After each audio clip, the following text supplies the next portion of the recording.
Hey everyone, it's Jason. Welcome to an unboxing for Kiwi Chow Down. This is a resource management game. Up here we have 1 to 4 players working plus about 60 to 90 minutes. Again, it always just depends on how much you play it. By both Detestable Games and Draco Studios. It's also in the same line of the games that made War for Chicken Island and Dodo's Riding Dinosaurs. It's the same group, so it's a lot of the same stuff, and there's lots of crossover. If you've seen on my other videos and promos. So in this game, we are going to be on a small island, flocks of ravenous kiwi race to the best spots for fruit, and will betide anything that stands in their way. Seasons are marked by fruit harvest, which starts the competition. Push your flock in, construct nests, and increase the size of your kiwi coatings by consuming fruit. After 4 seasons, the flock controls the most terrain and shall feast on the spoils. So there's a lot of components in here. A bunch of cool little miniatures you can move around on the board. But a lot of tokens and stuff you're going to be playing with. We're going to look at some of those. Also says now includes the power and goal expansion. So we'll go over that too. There's also a solo mode as well. But just to point out this, because if you do pick this up, if you get an older version, because I think this was a later release, it might be in a second printing of the game. Not a second edition, but a second printing. Your earlier copy might not include that. So it's just a heads up. Not a children's toy. Alright, that's just kind of funny to me. Alright, so we have a lot of stuff to look through in here. So we're going to kind of go through the book, and we're going to kind of look at the components and stuff. So there's a list of all the different components over here. There are 4 different boards to play as, and here we'll show kind of how they get set up. So there's different colors for each one, like a dark blue, light blue, a yellow, and a red. Just different setups. You kind of combine each one depending on how many players you're going to play. A lot of different components. So we're going to have a pink badge here, which you'll fill your fruit with, which have 14 red, green, and yellow and blue fruit counters. And then you'll have a brown bag, which will have 56 domains, 14 flower, grass, mountain, and sand. So we're going to kind of look at, I just want to look at some of this stuff really quick. While we're kind of going through, we're going to kind of hop back and forth. So we got our 2 big giant cloth bags here. Very nice, very good quality there. Then we're going to have all these boards here with a bunch of different tokens on them. So we have, unfortunately, I wish my camera could zoom out a little bit more.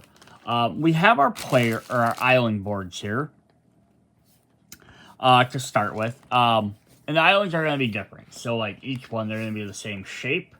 But they're going to have different stuff in different territories.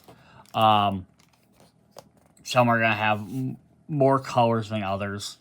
And then we have some victory point tokens scattered around the board here. Some 5s, some 1s. And on the side here, we have different colors. So there's 4 different colors in the game. There's purple, yellow, red, and then there is green. So there are 4 different colors, which also noticeably match the 4 different colored tiles on here. So they're going to be different other colors. These are some various nests that you can earn throughout the game. For each color, the purple goes to the purple. The blue is actually for turn order stuff. So these work a little bit different. If I flip this board over, I think it's the exact same on each side. Yeah, it looks like it's the exact same. So that side, that doesn't matter for that direction. Yeah, if we look at this one, so now we have more victory points, another board with some stuff in different areas. The yellow tokens, which we'll go over what all the tokens actually mean. We have some blue ones there. Flip that one over. We have another map, different stuff. Oh, it's a little extra different, like a little river. So you got a little bit extra different details in there. The green, I'm going to call them green tokens. We do have this one up at the top, which is the first player marker, which is just a kiwi. Same on both sides. Token sheet with red. This is the seasons marker, so I'll track your various seasons, which is kind of like overall turn rounds. The red ones. And then the last two sheets we have are the exact same. And they're going to have all of your different things on it. So we have all our fruits. One for 4 different colors we have. We have blue, green, red, and yellow. I don't even know if they ever actually mentioned specifically what fruits they are. That doesn't matter. And then we have our domain markers. These are 4 different areas. So like desert, mountain, plain, and flower. So you kind of match each color there. So there'd be a symbol on there. So you have flower, mountain, grass, desert. So they match each of your different areas. So those are all of our main tokens. With these, we get 20 of each. So we have big stacks of 5 here. One side has a dodo, one does not. So we get 1 stack of 20 for each player. We have a bunch of decks of cards as well we're going to look over. We have a double-sided season board. So I can see different various things. This is a little bit simpler. This one has a little bit more advanced stuff on it. So you can play with a little bit easier game, which gives you your seasons. Seasons 1, 2, 3, 4. A couple different options. And then if you want to go for a little bit advanced, give you some more stuff. And then we have our 4 player boards to again match our colors. And there's side A and side B. So side A, it's just going to have, your deck goes here. So it'll kind of explain different things you can do on your turn. So like moving things, feeding things, building things, how much each of your things cost. And again, we'll kind of look over these in the rules here. Each different color, though, has the exact same stuff. So there's nothing different from one color to the other. They're always played the exact same. If we flip over to the B side, and we kind of compare them, your top bar there does change a little bit. They changed a couple of different things in there. They also add in this extra little box here. Otherwise, I believe all the numbers and all the other stuff stays the same. They just kind of, yes, we got some changes here. So they did change this as well. So your cards go from 2, 3, and 4 to 1, 2, and 3. So that's a little bit different there. And I did actually lie. I said there is no difference on the boards. There's actually a difference right there. For the movement, each one has a different double colored fruit. So red has green and blue. Green here has, green or yellow, I guess, has red and blue. And then they have different. So each one has a different cost. So probably so you're not all trying to share the exact same resources. And that's on side B and side A, same thing. And then the other thing that's different is if you go to side B, this little square that got added in here gives each one a different ability. So if you play a side A, they're fairly the same exact board, just like different fruit for each movement, just so that way you're not all trying to hoard the exact same one. If you play a side B, they all get different, like a little bit different asymmetrical abilities. Cool. So let's look at some of the game setup, and then we can kind of jump in from there. We'll refer back to stuff as we need to. I'm not going to go through every single thing on this thing. We just kind of want to get the gist of how the game is played. So each player can get the following thing: 1 leader miniature and its corresponding cards. Choose one of the cards, return the other to the box. I think they each have 2 each. 1 deck of 9 action cards, 1 flock board, which is that big board we just saw, use side A. 6 nest tokens and 20 Kiwi tokens corresponding to their flock. 1 turn order nest corresponding to the player's place at the table. So these were the little blue tokens we saw earlier. I can find them. They're in the bottom corner. So depending on if you're player 1, 2, 3, or 4, on the back side of those, they also have additional effects too. So we have those you have to keep an eye on. That just kind of gives you different advantages depending on when you play. And And then, yeah, so we're going to start off the game. So here's going to show how to set up each board differently. So if you're playing with each different color. Now, I believe, I don't know if it makes a difference on which color you start with. But they do show, like, purple and yellow. And then they had red, and then they had green in the last one. It might not make any difference in there. But here on the board, it's going to show leader size and size of your kiwis. So these are your stacks that you're going to build. So you're going to take these other little kiwis on them, and you'll stack them up on the board.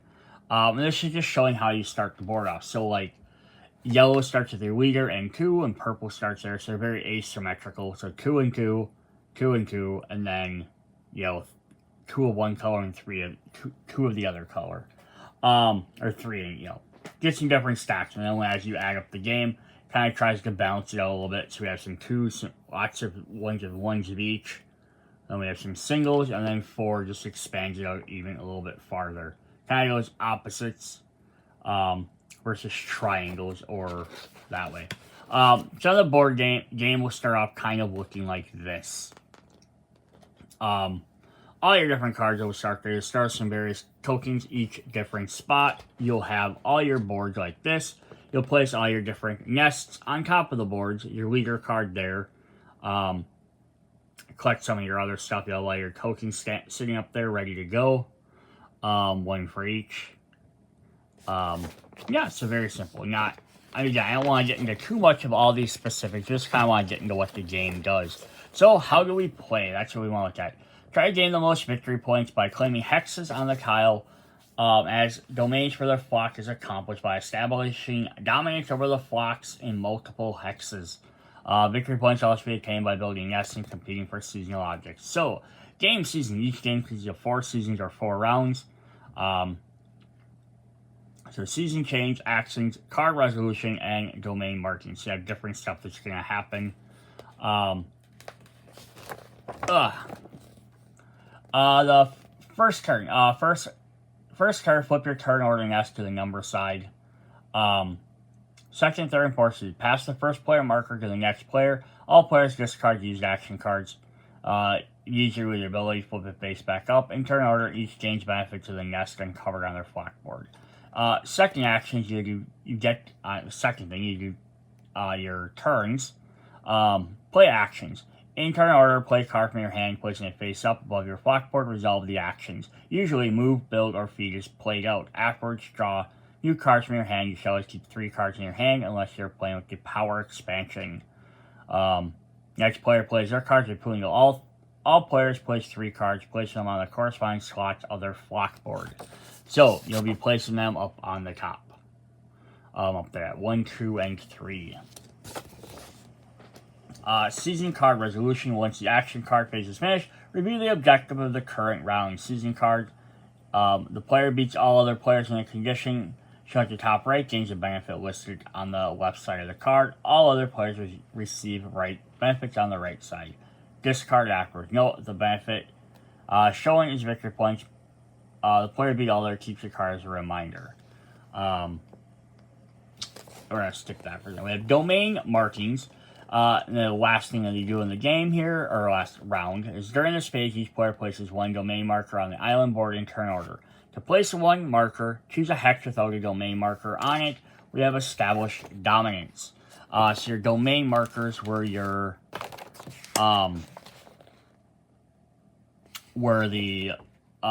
ones that look like the shapes. So you're going to place them in the ones with the shapes.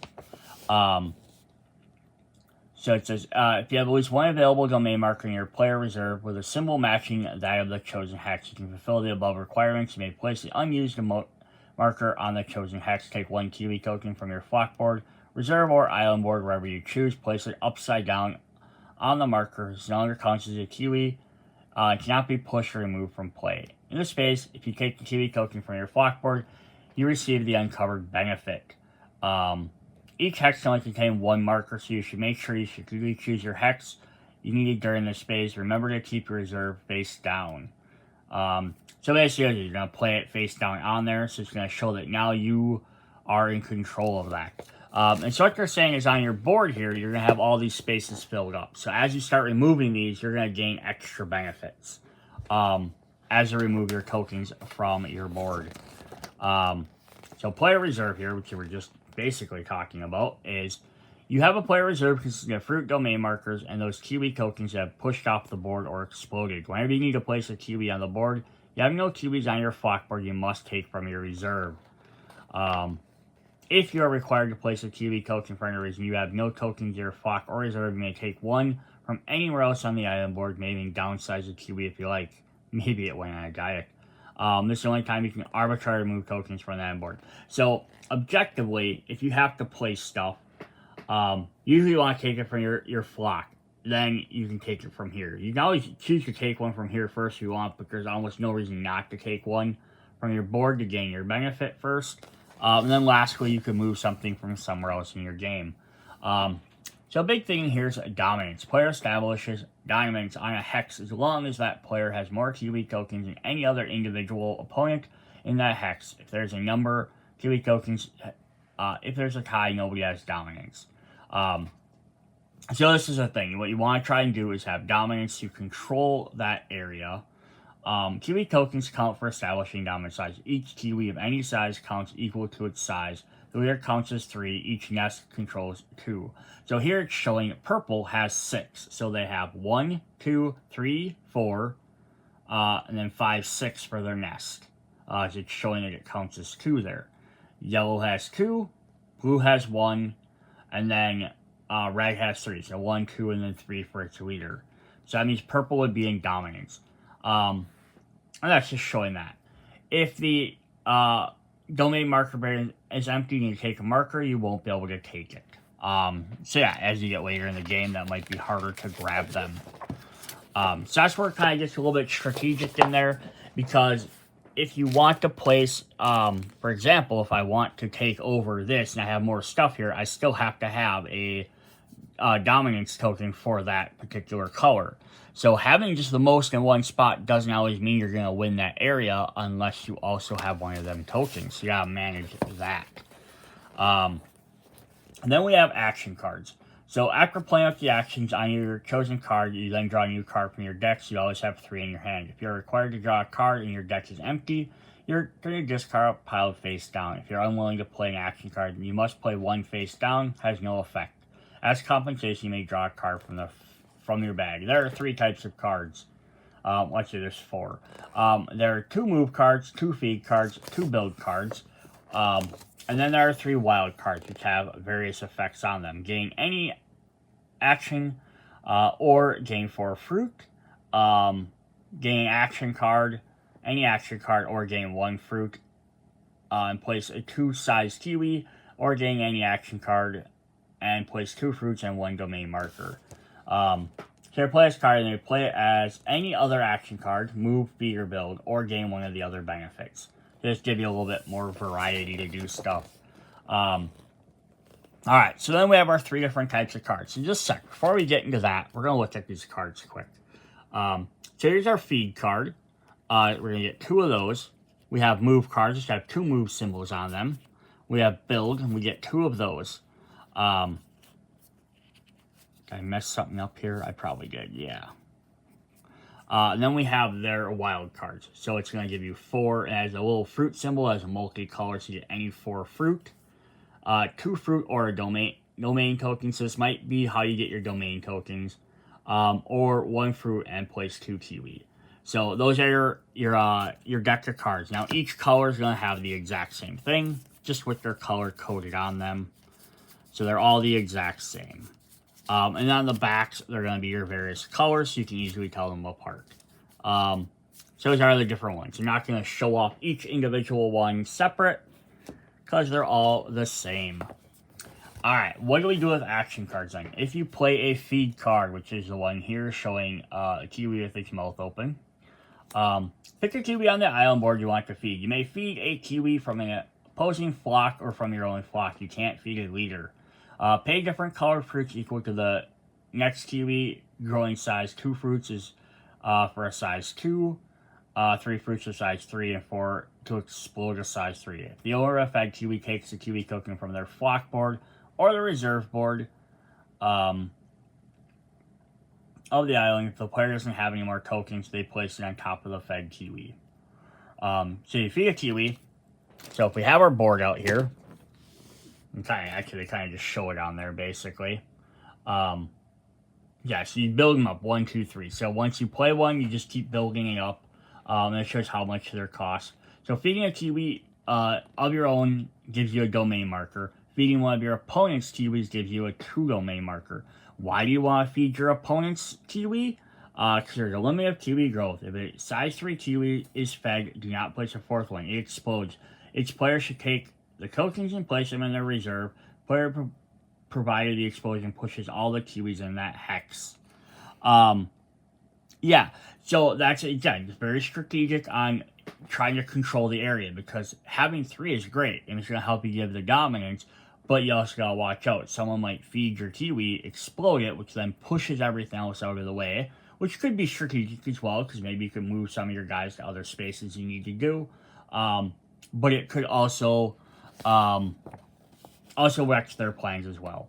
If you want to move a Kiwi, so that's one like the little move icons there at the top. I'm not gonna, the top first one there. Allows you to take at least 2 move actions. Move actions defines one of the following. You may move one of your unmoved Kiwi, including your leader, on the board to an adjacent hex, or use your leader's ability. Once person using flip the card face down, you must keep track every round. You must take both of the free move actions when you play a move card. After that, you may pay 2 fruit in any combination to take an additional move action with an unmoved Kiwi. You may continue additional move actions as many times as you can pay for them. You cannot move the same Kiwi twice during the same turn. You cannot move your leader and use its ability. Pushing Kiwi. When you take a feed action, it causes Kiwi to increase their size, which allows them to push others when they move. Note that feeding a Kiwi has no immediate effect on their Kiwi and their hex unless it causes an explosion. When one of your Kiwi ends its movements, you may choose to push up the 2 smaller Kiwi, including your own, from the hex you landed on to any adjacent hex of your choice. Pushing is not a move, so it does not count as one of your moves. A push Kiwi doesn't push other Kiwi in turn. So you can't push a big guy into a next area and then have them push smaller ones out. A Kiwi may be pushed off the island. If this happens, remove them from the island board. Alright, so let's take a quick look at movement here. So, purple moves a card, plays a move card. Well, the board looks like this. So there's all their stuff.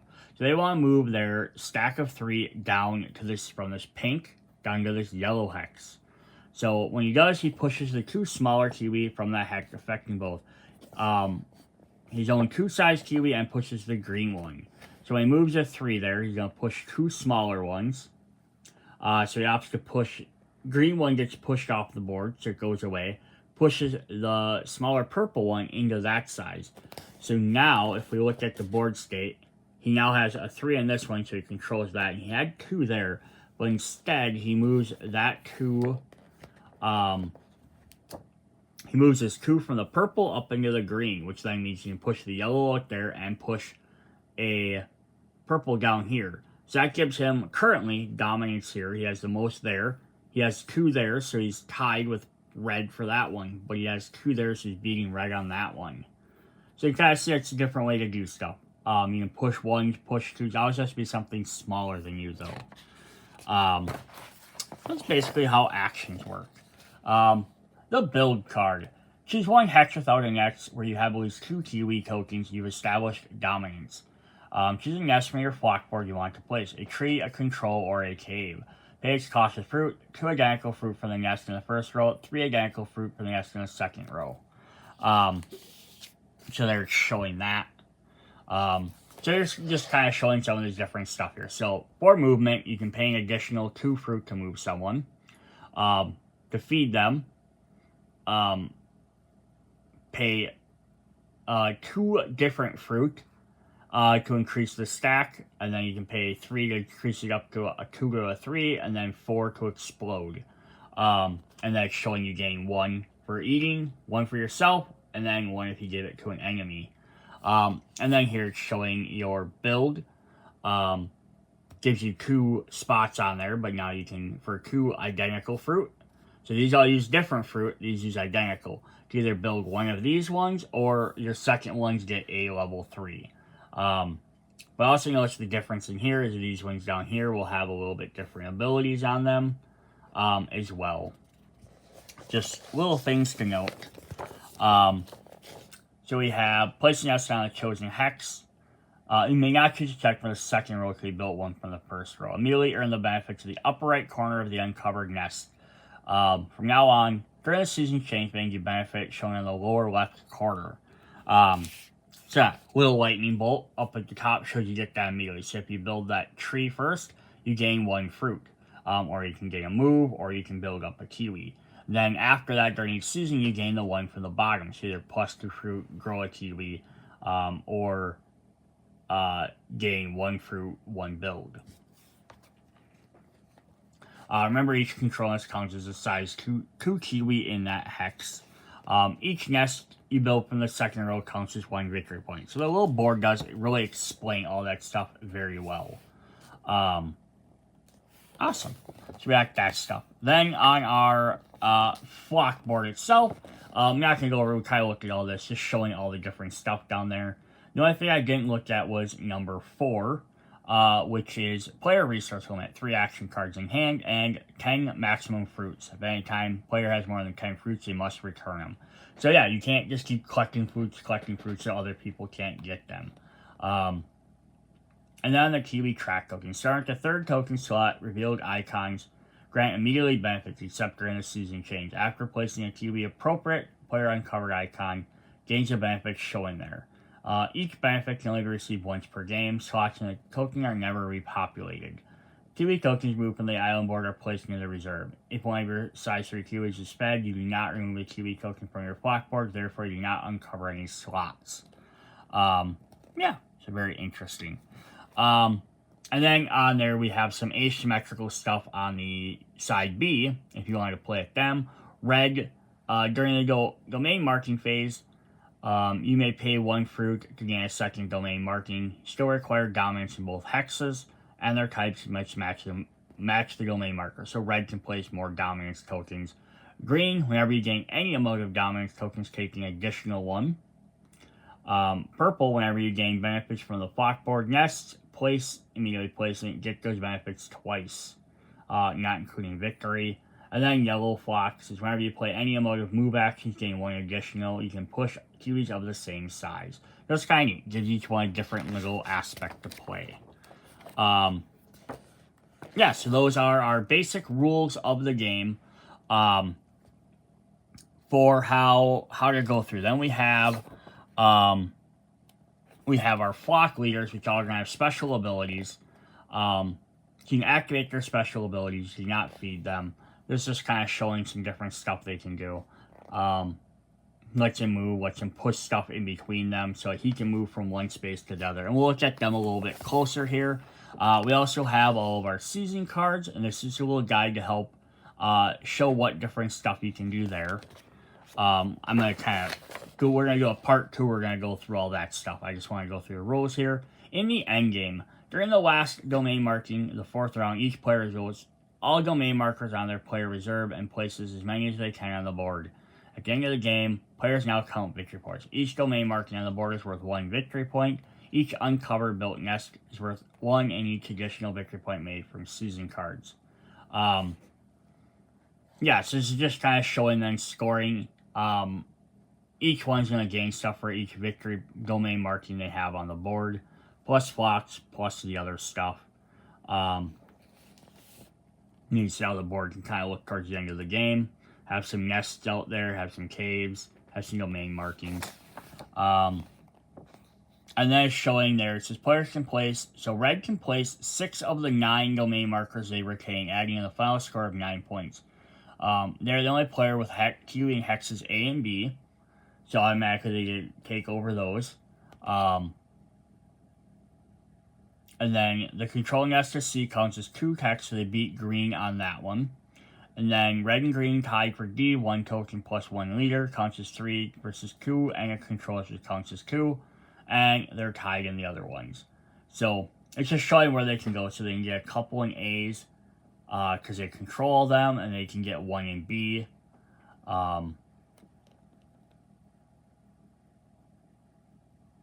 So yeah, from B and onwards, player runs out. Kiwi tokens available in the reserve slots. They use Kiwi on the island to continue marking domains, so they get to move some of their stuff around. And then now it's just showing each one doing that at separate times, so they can kind of check whatever spots they're taking control of and gain stuff.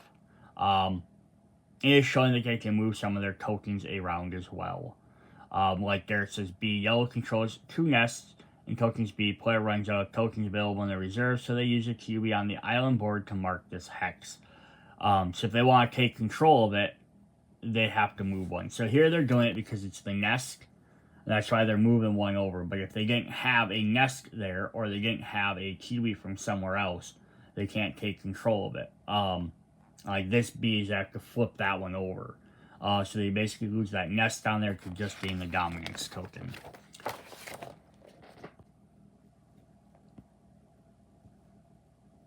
Quick overview on one player modes, basically kind of the same idea.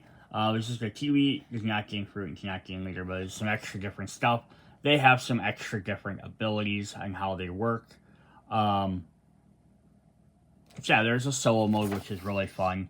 And they're going to do some different stuff, how they move, how they build. I'm going to kind of hold this up if you like. We'll kind of zoom this in a little bit. If you like to pause it and read through all this, go ahead. I'm not going to go through the entire solo mode, because that's generally not... Some people buy stuff for this, but it's not the focus of the game. But it is a 2-player game, just one person's you, one is the Kiwi bot, which is going to do some various stuff. So I kind of just hold that up so you can see through it. We will look through all the cards and stuff that are associated with it. So yeah, just so we can kind of go through. And then there is a list of all of the icons. We'll do this. For solo cards. Cool. Then we have all our symbols on the back, which is very helpful. You can just leave this out at the end of the game, or while you're playing it. We have variable turn order, multiplayer variant. We recommend playing with this variant, experience a more controlled turn order. Flip the season board, you find 5 phases at the top. Follow the turn order nests. In the order, follow the turn order nests. Each player places a first Kiwi token on their flak board. In any empty space, you won't receive any uncovered from your flak board if there's any. Your selection and a turn tracker. At the beginning of seasons 2, 3, and 4, the wake up phase. So if we grab our board here, so now we have an extra thing. So it's going to be the same thing. Build, play cards, Kiwi, dominance. Those all stay the same. We just have an extra step at the beginning, just the wake up phase. It says now green now holds the first player marker. They swap their Kiwi token and slot 2 just behind and gains 1 dominance. Next player to green's left of the table places their Kiwi slot on 6.